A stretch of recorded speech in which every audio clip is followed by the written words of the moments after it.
قضية اللاسعانود ninkani waa boqorka daarood oo ka hadlaya dagaalka lascaano waxaan filayaa maalintii toddobaad inay tahay shalay ka dagaal hadlaa maanta maanta 8 buu maraya dagaalka waa nasiib darro weyn oo dhammaan ummadda Soomaaliyeed meel kasta oo ay joogto in maanta oo dhowr iyo 30 sano Soomaali ay burbur ku jidhay oo laga soo kabanayay maanta oo loo gudbayay xilli dadku ay dhibaatadii iyo xanuunkii burburka uu keenay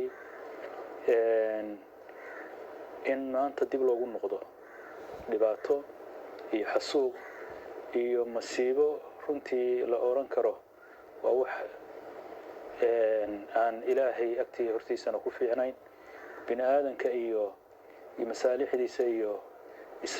insaanimadan aan ku fiicnayn waxaan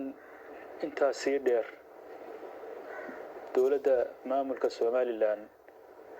laba cisho ka hor waxay yiraahdeen waxaanu joojinay xabad joojin bilaa shuruud ah baanu qaadanay taasoo ay waxba ka suurtoobine dilkii iyo madaafiicdii iyo masiibadii ay weli sidii u socoto maalintii labaad runtii arrinkaasi waxaan leeyahay waa gef waa khalad xabad joojinta madaafiicda aad ku garaacaysaan magaalada dadka maxasta ah oo horeyna u qaxay aad u qaxiseen haddana qaxaya mas'uuliyaddeeda idinka qaadaya arrinka kale Soomaali baynu nahay xoog cidna laguma caburin karo laguma qabsan karo arrinkaasi waa wax aan marnaba suurtoobayn dadkaasi inay aayahooda iyo maslaxadooda ka tashadaan bay rabaan sida yeeli lahaayeen iyo taladooda iyagay u taal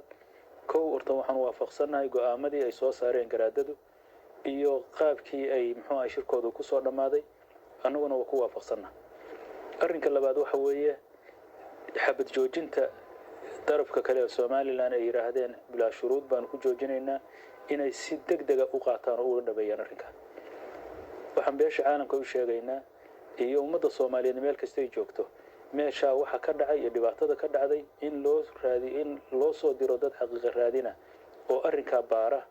dhibaatada meesha ka dhacday iyo xasuuqa iyo masiibada meesha ka dhacday laanahu waa waxaan marnaba aan la ilaawi karin waxaan leeyahay maamulka madaxweynaha ka yahay Muuse Biixi inuu arrinka wixii dhacay waa dhaceen